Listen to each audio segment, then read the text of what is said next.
Buenas, bienvenidos a todos, a todas, a todes. La ponencia que voy a dar, visto que empezamos un poco tarde y tal, tampoco me voy a alargar demasiado, voy a apresurarla un poquito. ¿De qué va esta historia? Bueno, como veis, el título es Grandes venganzas de la historia. Lo que he cogido han sido 5 relatos, 5 eventos históricos que han tenido como resultado pues venganzas espectaculares, tanto a manos de individuos como a manos de dirigentes, como a manos de personas corrientes y molientes. Y el enfoque que le quiero dar es, si sois alguien que tiene capacidades de decisión, si vais a acabar esencialmente enemistándoos con alguien, procurad no cometer las meteduras de pata que perpetraron los que acabaron en el lado malo de estas venganzas, porque, bueno, os puede pasar lo mismo. Espero que lo que voy a contar os pueda ilustrar, pueda ser interesante, espero poder hacerlo razonablemente divertido, dentro de lo que es. Y bueno, pues empezamos. El primer caso es, es una persona muy famosa quien lo llevó a cabo. Me están traduciendo al inglés.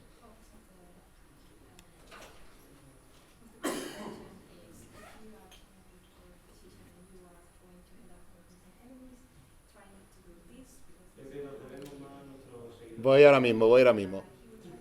Empezamos con Gengis Khan. Gengis Khan, y el subtítulo de esta sección es Juarezmia. ¿Qué es eso? Que levante la mano quien haya oído hablar de Juarezmia. Y a esto se le dice exacto. Juarezmia, esto de aquí es la estatua que le hicieron en Mongolia a Gengis Khan. Están muy orgullosos de él. Y se puede ver. O sea, la estatua es... Bueno, ya podéis ver la escala de la gente por ahí abajo y todas esas cosas, y ese señor se supone que es Gengis Khan. Los mongoles están orgullosísimos de Gengis Khan. Así que supongo que será cuestión de no enfadarlos demasiado, porque veto a saber cómo se ponen luego. Entonces, Juarezmia era este imperio. Como veis, no era moco de pavo.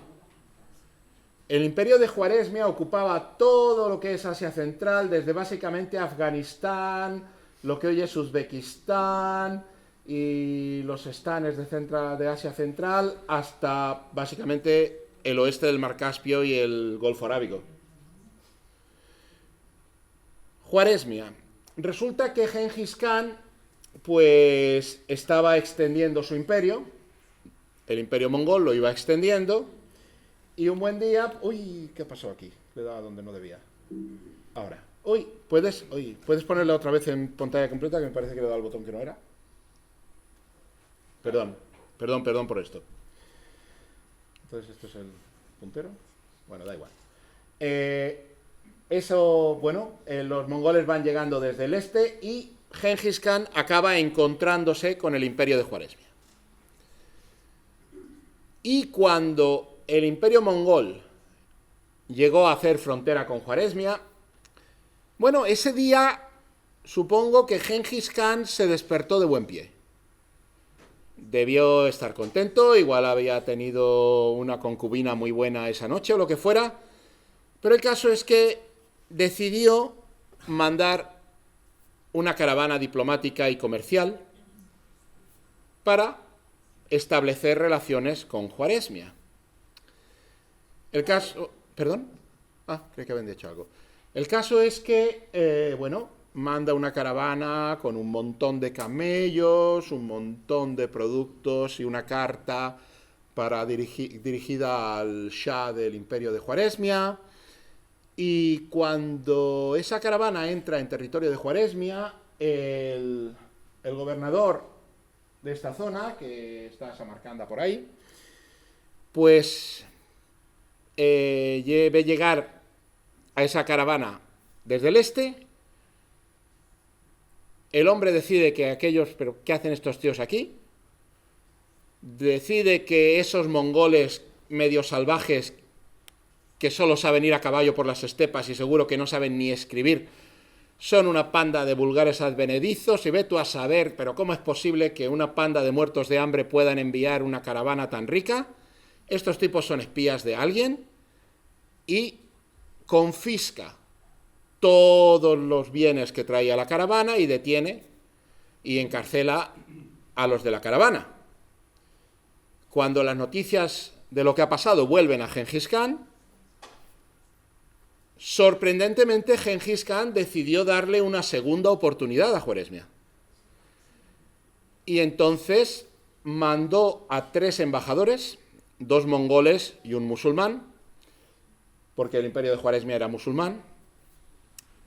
Mandó a esos 3 embajadores directamente a hablar con el Shah de Juaresmia y a pedirle en una carta que, bueno, que Gengis Khan había enviado esa caravana comercial y diplomática, que el gobernador Inalchuk de Samarcanda la había detenido y le había confiscado todo y que aquello no se debía hacer. Entonces, dirigiéndose a él como él decía de Gengis Khan, yo soy el sol que sale por el oriente y tú eres el sol que está en occidente, deberíamos ser amigos y lo que te pido es que castigues a Inalchuk por lo que ha hecho con mis enviados y con mi caravana. El emperador de Juaresmia, entonces, haciendo gala de sentido común y de sentido de la justicia y de lo que es apropiado y lo que no es apropiado, decide que quién es este Gengis Khan, de qué va este hombre aquí dándose ínfulas de poder, qué me manda a estos muertos de hambre aquí, decapitó al embajador musulmán y afeitó la cabeza y las barbas a los mongoles y los mandó de vuelta.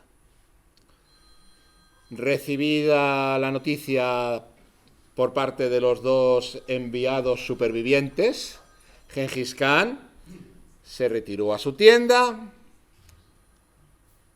contó hasta 10 y reunió a todo su ejército, a todos sus hombres y montó una invasión relámpago de toda Juaresmia. Ese imperio que veis ahí, Gengis Khan se lo comió en un año. A Inalchuk, al gobernador que había confiscado la caravana, lo capturaron vivo y los mongoles lo ejecutaron vertiéndole plomo derretido en una oreja. El Shah consiguió escapar in extremis y irse a una isla del mar Caspio, donde murió a las pocas semanas de haber perdido todo su imperio, todavía en estado de shock y alucinando peladillas de qué ha pasado aquí. Gengis Khan, cuando invadía, normalmente lo que hacía cuando llegaba a una ciudad era, primero, daba una oportunidad a la ciudad de que se rindiera sin luchar. Si la ciudad se rendía, Gengis Khan entonces, incorporaba a la ciudad a su imperio y dejaba tranquilos a los habitantes. Cuando Gengis Khan invadió Juaresmia, no hizo nada de eso, directamente fue a masacrar y a destruir las ciudades. Se calcula que aproximadamente el 75% de la población del imperio juaresmida fue ejecutada por los mongoles, el resto los que sobrevivieron o fueron vendidos como esclavos o fueron básicamente absorbidos en la población mongola y Gengis Khan se anexionó todo ese territorio en menos de un año. Entonces, evidentemente aquí se puede uno dar cuenta de que el gobernador Inalchuk y el Shah del imperio juaresmida cometieron un par de enormes errores de apreciación que todo líder que se precie no debería tener. La primera es no subestimar a un advenedizo. Se pensaban que Gengis Khan era un cualquiera, que no había... O sea, este es un bárbaro, este es un tipo que acaba de salir de la estepa, seguro que no sabe ni leer, que le comen carne cruda calentada en las sillas de los caballos, y lo subestimaron por completo como un matao más. Y luego, si vas a enemistarte con alguien, piénsatelo mucho. Piénsatelo 2 veces. Inalchuk se enemistó con Gengis Khan. El Shah terminó de enemistarse con Gengis Khan. Y lo hicieron básicamente sin pensar. Lo hicieron porque despreciaron y subestimaron a Gengis Khan hasta extremos absolutamente inconcebibles. La conquista de Juaresmia y la destrucción del imperio fue tan completa que a día de hoy, como bien se ha demostrado en el principio, casi nadie de los aquí presentes ha oído hablar de ese imperio. El nombre fue borrado de la historia. Y eso es el resultado de actuar sin pensar y actuar cegado por los prejuicios propios. El prejuicio que tenían los juarésmidas era: nosotros somos un imperio culto, somos un imperio fuerte, somos gente importante. Y este pringao de las estepas, ¿quién es? Pues es alguien que os puede dar hasta en el carnet de identidad. El imperio de Juaresmia es importantísimo. ¿Habéis oído hablar vosotros del señor que nos legó los conceptos y las palabras para algoritmo y álgebra? Ese señor se llamaba Al-Juarismi. Era un matemático que vivía en Juaresmia e hizo allí todo su trabajo. Juaresmia era un imperio muy, muy potente y muy avanzado. Y no duró un año. Esta fue la única vez que Gengis Khan actuó movido exclusivamente por la venganza. Y como podéis ver, el hombre no se cortó un pelo. Pasamos a la segunda historia. La segunda historia es Santa Olga de Kiev.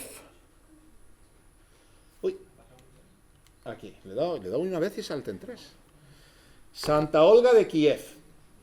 Santa Olga de Kiev es santa tanto del santoral ortodoxo como del santoral católico y vivió en el siglo X, allá por el año 980 o así. Esto es un retrato ideal hecho en el siglo XIX por un pintor ruso de iconos, y está claro que ese hombre conocía la historia que ahora os voy a relatar, vista la pinta que le pone a la mujer.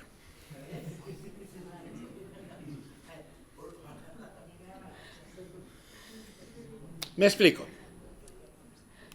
Olga estaba casada con el príncipe Igor, que era el príncipe de lo que se llama la Rusia de Kiev, en inglés Kievan Rus. Y Olga, pues nada, la típica reina de la época. Igor todavía era un gobernante pagano, era bastante, pues había tenido bastante éxito extendiendo el territorio de Rus. Y había varias, llamémosle así, tribus, naciones o lo que fuera que estaban englobadas dentro del territorio de la Rusia, de la Kievan Rus, que, bueno, la típica historia de la época: tú me pagas tributo, yo te protejo, formas parte de mi imperio, todos tranquilos, no pasa nada. Entonces, resulta que uno de los pueblos en cuestión, que no se verá aquí, se llaman drevlianos, que más o menos estaban, pues, por donde pongo yo aquí, más o menos por aquí. Los drevlianos eran una tribu que pagaba tributo al príncipe Igor de Kiev, y un buen día el príncipe Igor fue con un par de personas de séquito, o sea, básicamente en misión personal, para ver a los dirigentes drevlianos y decirles que bueno, ¿qué pasa? Que no me habéis pagado el tributo. Y bueno, fue a la capital de los drevlianos, Izkorosten, les pidió el tributo y los drevlianos la liaron parda. Y cuando digo que la liaron parda, es que la liaron muy parda. ¿Por qué? Los drevlianos, por la razón que fuera, ya fuera porque se sintieran fuertes o porque decidieran que estaban hartos de pagar tributo a Kiev, agarran al príncipe Igor y la tradición y la historiografía nos dice que cogieron dos árboles jóvenes, los inclinaron uno al otro, ataron al príncipe Igor de pies y manos a los árboles y los soltaron, con lo que al príncipe Igor lo partieron en dos. Y mandaron noticia a Kiev de, bueno, nos hemos cargado al príncipe Igor, y claro, se ha quedado Olga. Olga era la reina. Era una mujer razonablemente joven. Básicamente tenía a su cargo al príncipe, creo que se llamaba Sviatoslav, no, ahora no recuerdo. El príncipe que tenía 3 años, el hijo de Igor. Kiev, la Rusia de Kiev, se había quedado básicamente sin mando, o al menos era lo que los drevlianos pensaban. Porque los drevlianos se imaginaron, bueno, tenemos aquí a Olga, es una débil mujer, no va a oponerse a nosotros después de que le hayamos fosfatinado al marido. Esta mujer se plegará a lo que le digamos porque, como es una mujer, pues no va a tener lo que hay que tener para poder ni vengar al marido ni hacer nada contra nosotros. Y mandaron unos emisarios para decirle a Olga que habían matado al marido, que Olga se iba a casar con el príncipe mal de los drevlianos y que básicamente los drevlianos iban a convertirse en los dirigentes de la Rusia de Kiev. Olga, vale, sí, una mujer sola con un hijo de 3 años, pero los drevlianos no habían tenido en cuenta un pequeño detalle. El nombre original de Olga probablemente no fuera Olga. El nombre original de Olga probablemente fuera Helga. Y era vikinga. Era una princesa vikinga de los Varangios que se había casado con el príncipe Igor. Y bueno, cuando le llegaron, porque fueron caballeros y nobles muy importantes de los drevlianos, a decirle básicamente, venimos aquí y tú te vas a casar con nuestro príncipe mal. Velis nolis, quieras o no quieras. ¿Qué tienes que decir? ¿Qué tiene que decir Olga? Pues que los hizo enterrar vivos. Y claro, en la época, como no existía ni WhatsApp, ni Telegram, las comunicaciones eran lentas. ¿Qué hizo Olga?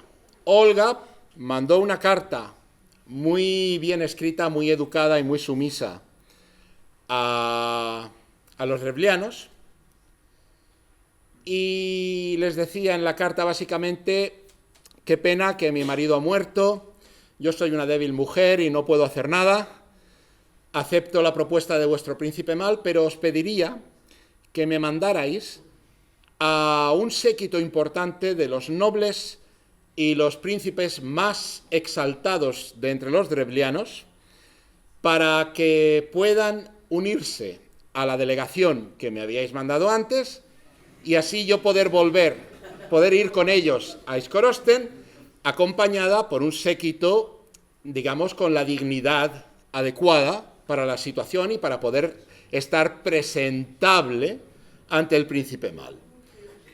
Los drevlianos se lo tragaron. El príncipe mal recibió la carta, dijo, fantástico, y mandó básicamente a la crème de la crème del gobierno de los drevlianos a Kiev. Llegan a Kiev y Olga los recibe. Los recibe muy amablemente. Los drevlianos llegan y le preguntan, ya estamos aquí, ¿podríamos ver a la delegación que vino antes para hablar con ellos y prepararlo todo? Y Olga les dijo, enseguida, pero venís directamente, o sea, acabáis de llegar de un viaje muy largo, se os ve cansados.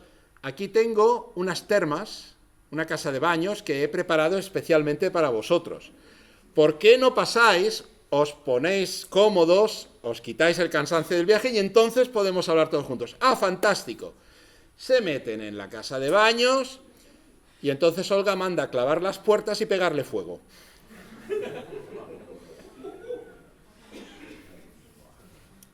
Total. ¿Qué? ¿Perdona? Sí, sí, es Santa Olga de Kiev. Luego, si queréis, os explico por qué es Santa Olga de Kiev. Entonces, esta mujer, una vez incinerada, básicamente lo que era el alto mando de los drevlianos, manda otra carta a los drevlianos.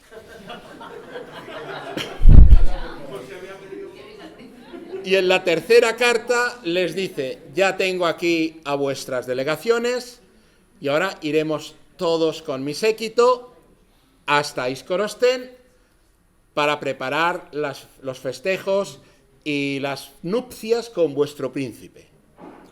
Total, que Olga arrambla con todo el ejército de Kiev y marcha hacia Iskorostén. Cuando llega a Iskorostén, el príncipe Mal y los otros nobles que aún quedaban la recibe y así, con muchos honores, y le pregunta: ah, ya estás aquí. Muy bien, me alegro mucho de que hayas decidido aceptar mi oferta de matrimonio. ¿Dónde están mis enviados? Olga le dice básicamente: vienen detrás, luego los verás.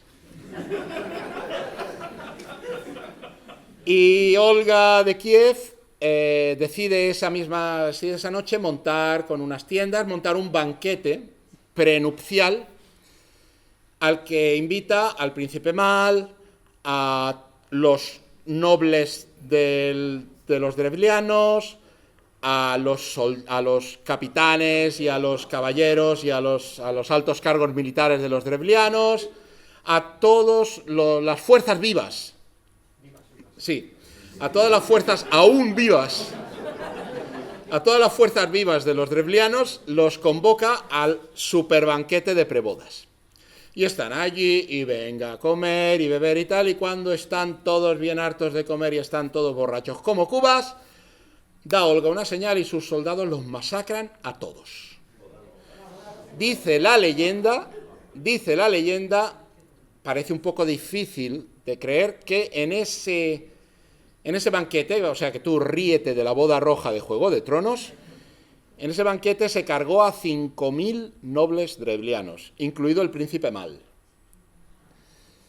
Total, que después de aquello está Olga con su ejército al completo delante de la capital Iskorostén de los drevlianos.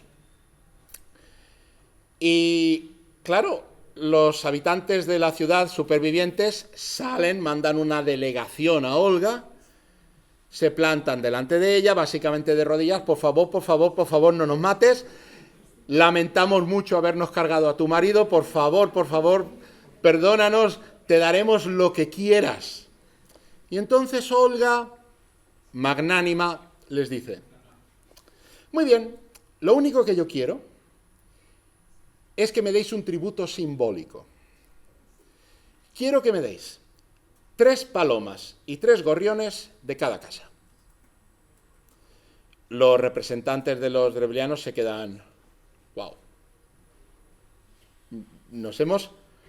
hemos salido de rositas, o sea, nos hemos librado de maravilla. Esto, vale, sí, lo que quieras. Reúnen 3 palomas y 3 gorriones de cada casa, de los que anidan en las casas y tal, y se los llevan a Olga.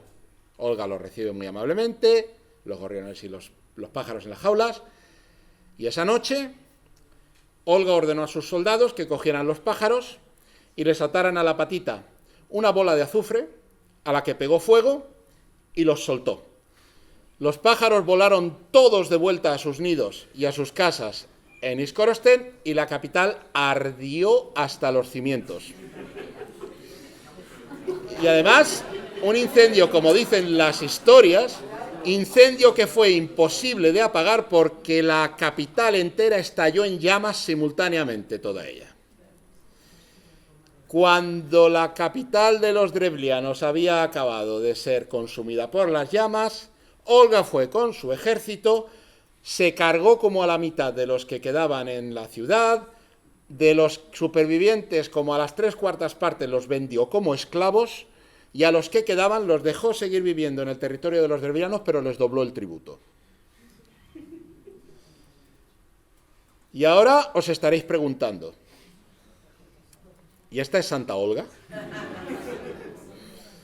Bueno, pues ahora explico por qué es Santa Olga de Kiev. En toda esta historia, todo lo que he dicho, como he dicho, Olga era vikinga. Y en esa época era pagana.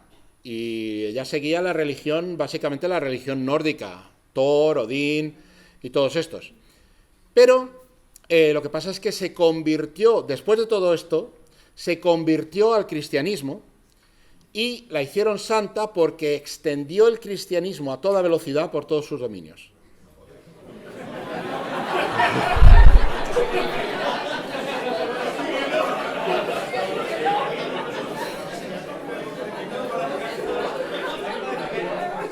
O sea, yo es que me imagino que va Olga a tu pueblo y la mujer te dice, bueno, te vas a hacer cristiano, ¿verdad? No le vas a decir que no. Y de Olga hay una historia muy buena también, no se sabe si es cierta o no, pero si non è vero è ben trovato, de cuándo se convirtió al cristianismo, porque la mujer, bueno, llegaron, después de todo el follón con los dervianos, la fama y el renombre de Olga se había extendido y llegaron noticias de Olga al emperador de Constantinopla. Y el emperador de Constantinopla, bueno, de Bizancio de la época, decidió, esta mujer parece que podría ser un buen partido. ¿Ok? Porque, bueno,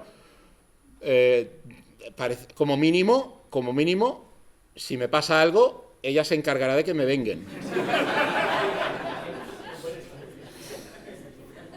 ¿Y qué pasa? Pues que el emperador de los bizantinos mandó mensajeros a Olga y le dijo, oye, mira, si te conviertes al cristianismo, te aliarás con Bizancio, tendrás una alianza con mi país y hasta si quieres te puedes casar conmigo. Y Olga en la respuesta le dijo, vale, me bautizo y vienes tú también y así arreglamos lo del bautismo y luego vemos si nos casamos. Y el emperador de los bizantinos fue acompañado del obispo, del patriarca que tocara, para hacer el bautizo oficial de la emperatriz, de la reina Olga. Entonces fue allí, Olga dijo, vale, enséñame todo esto del cristianismo, cómo va, instrucción, esto, lo otro, lo de más allá, vale, tomo buena nota, muy bien. Bueno, pues ya estoy preparada para que me bauticen. Necesitaré, por supuesto, un sponsor o algo, ¿no? Y claro, no voy a pedirle yo aquí a cualquiera de mis súbditos que lo hagan, son todos paganos. No sería un gran honor que fueras tú el que hiciera de patrocinador de mi bautismo, le dice al emperador bizantino. Y el emperador bizantino, pues sí, me encargo, no pasa nada. Él hace de sponsor de Olga y llega allí el patriarca, la bautiza, tal, Olga ya es cristiana y entonces el emperador le dice a Olga, bueno, ¿ya eres cristiana? ¿Qué? ¿Nos casamos? Y Olga le dice, pero por favor, ¿cómo me voy a casar contigo? Eres mi padrino de bautismo, somos familia, no podemos casarnos.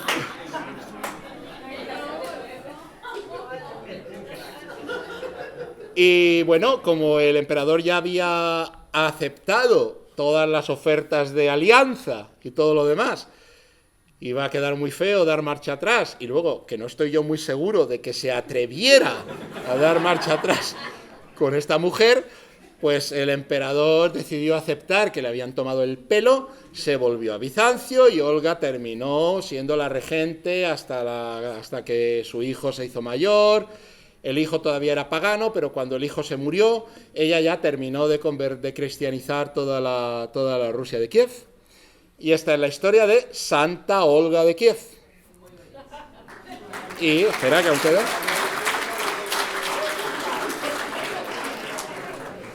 ¿Qué pasa aquí? Oye, que esto hace cosas rarísimas, ¿eh? O sea, le doy una vez y salta dos. Bueno, pues, por cierto, el retrato, como he visto, podéis daros cuenta, evidentemente, de que el autor conocía la historia que os acabo de contar.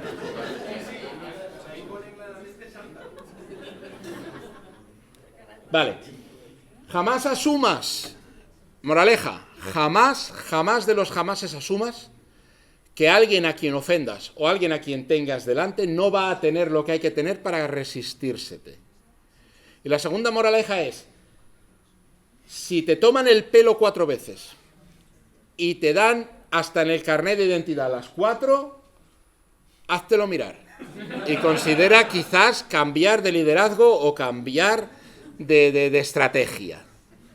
Porque honestamente, que los drevlianos se dejaran timar 4 veces y acabar como acabaron es muy gordo. Y el siguiente es una historia de venganza personal. Julio César. Julio César, a quien por supuesto todos conocemos, tuvo una aventura cuando tenía como 22 años de edad, era un jovencito imberbe, poca cosa, que realmente demostró las maneras que marcaba el hombre. Fue capturado por piratas cilicios a los 22 años de edad. Y bueno, se lo llevan. Deciden que este mozo imberbe tiene pinta de ser alguien de pasta. Y entonces piden un rescate. En el rescate piden un rescate de 20 talentos de plata. Julio César en ese momento se indignó muchísimo. Dijo, ¿cómo os atrevéis a pedir tan poco por mí? Les dijo que o pedían 50 talentos de rescate o él no jugaba. Y los piratas pidieron 50 talentos de rescate en vez de los 20 que habían pedido originalmente. Total, que mientras esperan que llegue el dinero, César había mandado cartas y de hecho César en ese momento fue la primera vez en la que se endeudó enormemente, porque 50 talentos de plata son una barbaridad. Y César, digresión. César estuvo crónicamente endeudado toda su vida. Y todas las historias que montó, todas las campañas, todas las gestas que hizo, fue para poder obtener dinero con el que pagar sus deudas. O sea, toda la carrera política y militar de César se basó en endeudarse hasta las cejas.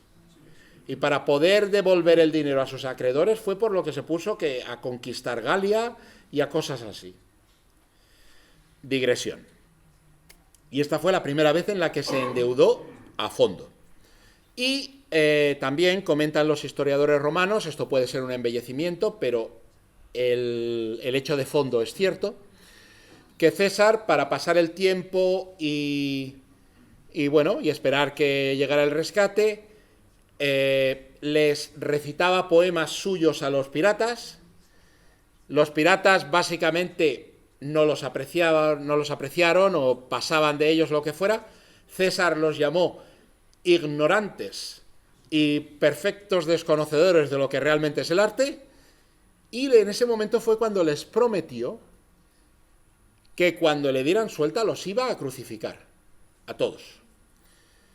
Los piratas, que ven a César, que tiene 22 años, que todavía ni se afeita, se quedan, vaya fanfarrón, boca chancla, que va, si este es un niñato, es un hijo de papá, que no sirve para nada. Llegan los 50 talentos y le dan suelta a César. Y bueno, perdón. Cuando César es liberado, lo primero que hace es endeudarse todavía más, fletar una compañía entera de barcos de guerra, contratar soldados, ir a por los piratas. Y con 22, 23 años dirigió una expedición naval por su cuenta para ir a por esos piratas. Los encontró, luchó con ellos, los venció y los capturó. Y tal y como había prometido, allí mismo en una playa los hizo crucificar a todos. Tuvo el detalle de, antes de crucificarlos, como en el fondo, pues, hombre, no le habían tratado mal y de hecho le habían dejado ir, les degolló y entonces crucificó los cadáveres.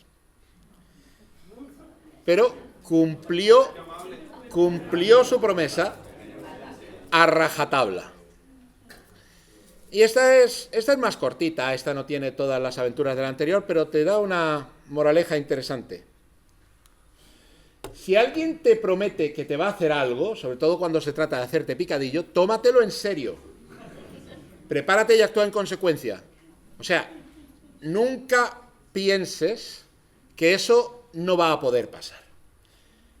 Y si ves que el otro tiene valor y tiene un carácter decidido, y hay que reconocer que César tuvo que tener valor y un carácter decidido para ponerse farruco con los piratas, siendo él prisionero de los piratas. Si tienes delante a alguien que demuestra tener agallas y que demuestra tener un carácter decidido, nunca, pero nunca dejes de tenerlo bajo observación, nunca dejes de vigilar lo que hace y nunca lo subestimes, porque si no, la sorpresa puede ser extraordinariamente desagradable. Puede que no hasta el extremo de acabar crucificado, pero ve tú, o sea, pueden pasarte cosas muy feas. Esta ha sido corta, y la siguiente, pues, es una contemporánea, es muy moderna. Esto que voy a contar ahora a continuación pasó en el año 2004, en la India. ¿Y qué fue? ¿Esto pasa ahora? Fue el caso de Aku Yadav. Es ese tipo con tan mala cara ahí. Os sugiero que, bueno, os fijéis en las fotos que he puesto aquí porque tienen una razón de ser. Aku Yadav era un bandido de la India. Era un violador en serie.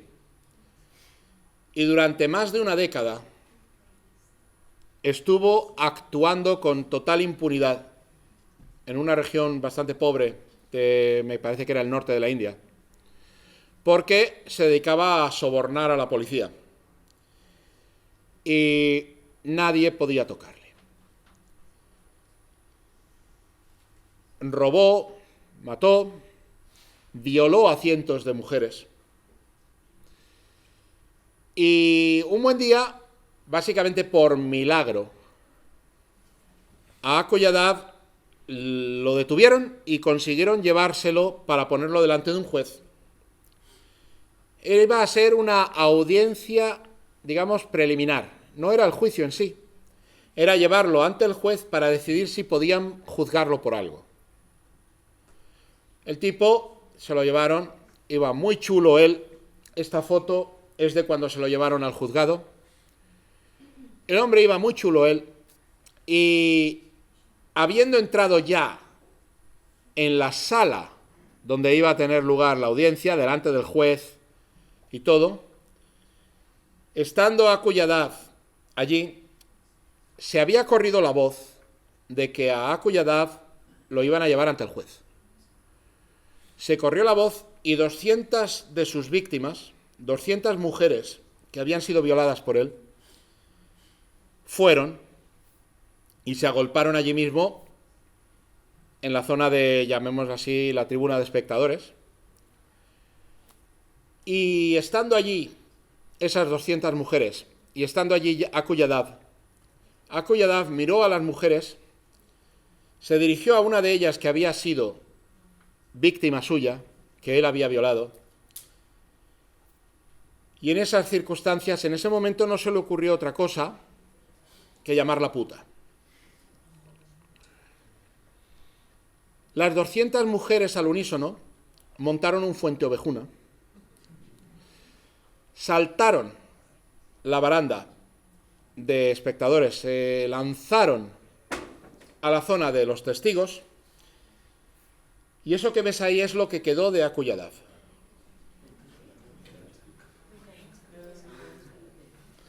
La de la izquierda es lo que quedó de Aku Yadav después de que las 200 mujeres fueran a por él. Lo convirtieron literalmente en picadillo de hamburguesa. Fue un hecho espectacular, sonadísimo. Tuvo, al menos en el año 2004, tuvo resonancia mundial. Fueron allí y básicamente, o sea, algunas tenían consigo básicamente el cuchillo de pelar patatas. La mayoría no. Las que tenían el cuchillo de pelar patatas fueron las que aparentemente lo que hicieron primero fue castrarlo. Y el resto, básicamente a manos desnudas, lo que repito, lo que digo, lo convirtieron en carne picada. Fueron las 200 mujeres. Las autoridades y la policía se quedaron en un impasse porque a la que empezaron a investigar, todas montaron literalmente un fuente ovejuna. ¿Quién ha matado a Aku y Adab? Todas. ¿Quién ha matado a Aku y Adab? Hemos sido todas nosotras. Y las autoridades se vieron en una circunstancia de a 200 mujeres, a 200 no podemos detenerlas a todas. No podemos hacer algo para llevarlas a juicio o lo que sea. Son 200, son muchas. Entonces terminaron decidiendo detener a 5. Detenidas las 5, se armó un pitote de 3 pares de narices y lo que pasó fue que al final, aparte de las manifestaciones y de las quemas de cuartelillos de policía que hubo por parte de la población femenina de toda la zona, al final acabaron soltándolas y declarándolas no culpables por falta de pruebas. Las 5 mujeres detenidas son las de la foto.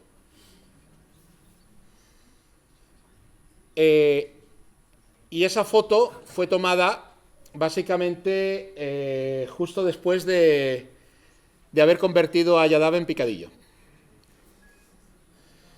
Entonces, de aquí, ¿qué se puede sacar? Pues lo primero, no seas un cabrón. No seas un malparido. Eso para empezar. Y segunda, si resulta que has conseguido antagonizar a un montón de gente y los tienes ante ti, o los tienes cerca, o tienes que ves que pueden hacer algo contra ti, no los antagonices más. Porque como se te cabreen y decidan actuar al unísono, te van a pasar por la Turmix. Espero que metafóricamente hablando, porque a este hombre lo pasaron por la Turmix de verdad. Y estas dos historias, la tercera y la cuarta, como veis, son un poquitín más cortas. Pero ahora paso a la quinta, que es del siglo XII. Tiene que ver con un señor que se llamaba Enrico Dandolo. No sé si habéis oído hablar de él. Enrico Dandolo era veneciano. Y bueno, este hombre era una persona muy importante en el gobierno de Venecia. En la época, en el siglo XII, Venecia era básicamente la potencia comercial del Mediterráneo. Y entonces lo que pasó fue que Bizancio, el imperio de Constantinopla, el imperio bizantino, el emperador tenía en 1171, tenía problemas tenía que se le habían metido entre ceja y ceja los comerciantes venecianos que había en Constantinopla. Estaba, por la razón que fuera, decidió que el imperio necesitaba dinero y lo más fácil era quitárselo a los mercaderes venecianos, o que consideraba que Venecia estaba convirtiéndose en una potencia demasiado peligrosa para Bizancio y que había que cortarle las alas, o que el dogo de Venecia había llamado gorda a su madre, no se sabe. Pero en 1171, Bizancio, el gobierno bizantino, empezó a oprimir y empezó a extorsionar, literalmente, a los comerciantes venecianos que había en Bizancio. Cuando las noticias llegaron a Venecia, Venecia decidió mandar a Enrico Dandolo, que era embajador, para intentar arreglar la situación y hablar con el gobierno bizantino y ver si podía hacerse algo para evitar tener como mínimo una guerra comercial de las gordas. Total, que llega Enrico Dandolo a Constantinopla y claro, allí es cuando se descubre que el emperador de Constantinopla también tenía un problema con los bizantinos, porque los bizantinos no solamente tenían trato comercial con las potencias europeas, sino que también estaban empezando a tener trato comercial con los selyúcidas, que estaban presionando el imperio bizantino desde el este. El emperador bizantino estaba enfadado con Venecia porque lo que quería era que Venecia dejara de comerciar con los selyúcidas, y lo que pasa es que en vez de dejárselo caer a los venecianos o decirlo desde el principio, pues fue directamente a fastidiar a Venecia desde el punto de vista comercial, a hacerle daño a los comerciantes venecianos que había allí. Cuando llegó Enrico Dandolo ante el emperador bizantino se enfadó con él y, sin comerlo ni beberlo, Enrico Dandolo se vio metido en prisión, torturado y cegado. Dejaron a Enrico Dandolo ciego y tullido y lo mandaron de vuelta a Venecia. Y aquí es cuando Enrico Dandolo, en esa época, tenía como 60 y pico años. Era ya un hombre bastante mayor. Y cuentan las crónicas que el odio africano que se le despertó contra los bizantinos fue lo que lo mantuvo con vida. Y aquí es cuando aprendes que la venganza es un plato que se come frío. Es un dicho que no solamente se aplica a ti, se aplica a todo el mundo. Porque Enrico Dandolo estuvo en Venecia, estuvo lamiéndose las heridas y esperando con paciencia. Y ya era nonagenario cuando el Papa llamó a la Cuarta Cruzada en 1202.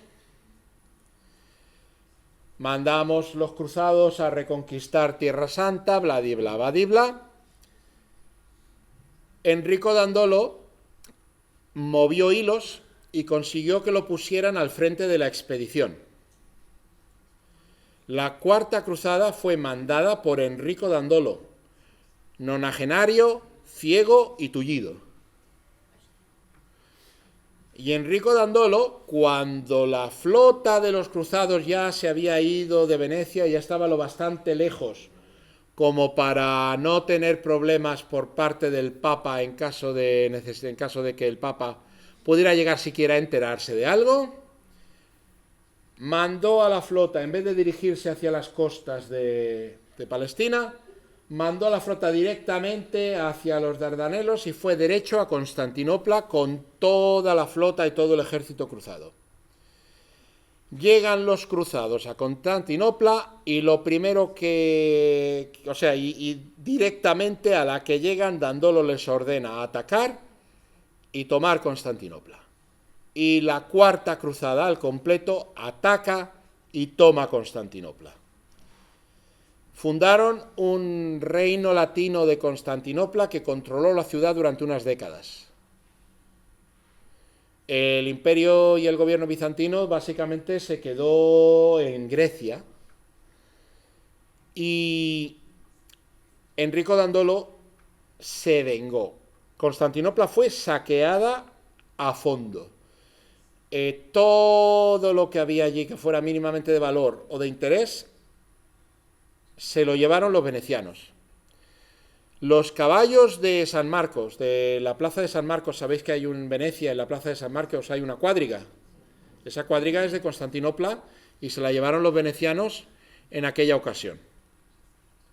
Es interesante que esto fue la primera gota o el primer paso de que acabaría llevando 200 años después al Renacimiento, porque en ese saqueo los cruzados y los venecianos se llevaron de vuelta a Italia una cantidad inmensa de papeles, tratados, o sea, no solamente se llevaron lo que había de valor, se llevaron también contenidos de las bibliotecas para llevárselos como trofeo y guardarlos, pero muchas de las obras que se llevaron, de hecho, se habían perdido en Occidente. Y fueron el primer, digamos, indicio de catalizador para lo que 200 años después sería el Renacimiento, que se puso en marcha cuando finalmente Constantinopla cayó ante los turcos y lo que hubo fue un éxodo de estudiosos bizantinos que huyeron a Occidente. En el año 1202-1204 se llevaron los papeles y en 1453 lo que se fueron y los que fueron a Occidente fueron los estudiosos, los académicos, la gente de saber, que eso fue lo que finalmente puso en marcha el Renacimiento en Italia, porque cuando los estudiosos bizantinos llegaron, se toparon con que tenían allí todas las bibliotecas y podían literalmente ponerse a trabajar de un día para otro con todos los materiales propios. Entonces, ¿qué pasa? Que esto, aquí voy a hacer una pequeña digresión para añadir algo que pasó unas cuantas décadas o quizá 100 años después, ahora no recuerdo exactamente las fechas, que fue el famoso episodio de los almogávares. Los almogávares eran una compañía de mercenarios catalana del Reino de Aragón que fueron contratados por el gobierno del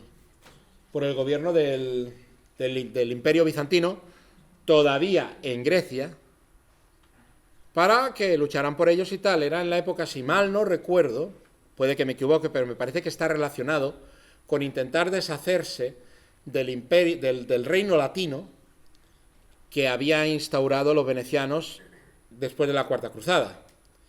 Entonces los almogávares llegan a Grecia y los bizantinos les reciben, los emplean como mercenarios, batallitas, esto, lo otro, pero los bizantinos no se fiaban. Los bizantinos no se fiaban de los almogávares porque, para empezar, eran católicos, no eran ortodoxos, y para seguir, pues que eran unos tipos que, la verdad, son mercenarios, saben luchar y dan miedo. Y claro, el Imperio Bizantino en Grecia no estaba precisamente boyante, y cuando tienes a un montón de mercenarios, ¿qué pasa si no les puedes pagar? Tienes un problemón en tus manos. Entonces, el gobierno bizantino en Grecia decidió que lo que había que hacer era quitarse de encima a estos. Pero ¿cómo te quitas de encima unos mercenarios? No los puedes simplemente despedir. Van a ir a por ti. Entonces se les ocurrió la gloriosa y magnífica idea de invitar a los capitanes de los almogávares, típica historia, invitarlos a un banquete y después del banquete masacrarlos a todos. Esto es un déjà vu. Lo que pasa es que en vez de hacerlo como Dios manda o como Odín manda, que es lo que hizo Olga de Kiev, que no solamente masacró a los líderes, sino que se ocupó de cargarse también a la tropa, los bizantinos solamente mataron a los líderes y dejaron la tropa, pensando que los de la tropa se dispersarían y tal. ¿Y qué pasa? Que a día de hoy, todavía en Grecia, se acuerdan de lo que llaman la venganza catalana. Los almogávares, cuando se vieron que habían matado a sus capitanes, la liaron parda hasta extremos indescriptibles. O sea, si podéis mirar eso un poquito, la historia de lo que llaman la venganza catalana, porque el paso de los almogávares por Grecia fue inolvidable, lo que dice este hombre, inolvidable. Hay monasterios que hasta hace pocos años no dejaban entrar catalanes, ¿eh? Sí.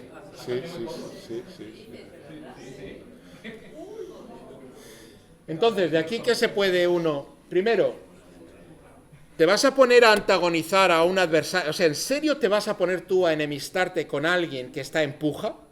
Porque Venecia estaba subiendo. O sea, los bizantinos decidieron enemistarse con una potencia que estaba en crecimiento y estaba en puja y se les veía con energía y con ímpetu. ¿En serio te vas a poner tú a antagonizar a lo bestia a alguien que está creciendo?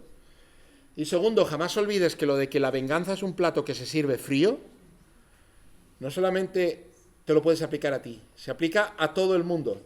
Y hay gente que es capaz de mantenerse con vida solamente porque te odia y es capaz de aguantar hasta los 95 años para poder darte hasta en el carnet de identidad. Y si no me equivoco, esto ya es, resumiendo, las lecciones que podemos sacar. Primera, no seas un malparido. O al menos, como decía Maquiavelo en El Príncipe, no lo seas sin necesidad. Segunda, jamás subestimes a quien tengas delante. Jamás, jamás de los jamases. Tercera, no te dejes llevar por tus primeras impresiones. Gengis Khan, un tiparraco, un advenedizo, un bárbaro que no sabe hacer nada. Olga, una mujer, ¿qué va a hacer una mujer? No te dejes llevar por tus primeras impresiones. Piensa antes de actuar y mucho. Jamás pierdas de vista a tus adversarios. Jamás les quites el ojo de encima. No subestimes a tus contrarios. Lo hemos dicho ya, pues se repite. No hagas como los piratas que... niñato. Julio César no es nadie. De nuevo, no antagonizar a nadie sin necesidad. Si no es necesario, no la líes parda. Si no es necesario, no partas en dos al príncipe Alieg. No tortures y ciegues a un embajador. No confisques la caravana de Gengis Khan. Por último, hay que estar preparados para todo o casi. Porque el factor común en todas estas historias es que el que se acabó llevando hostias hasta en el carnet de identidad no llegaba a imaginarse, jamás se imaginó que algo como lo que le pasó pudiera llegar a pasar. No estaban preparados. Y con esto ya, pues básicamente acaba la historia. Os doy las gracias. Me he comido bastantes cosas. Si tenéis alguna pregunta para mí, me las podéis hacer en Petit Comité, porque ya se hace tarde, hay que ir a cenar. Y muchas gracias por la atención.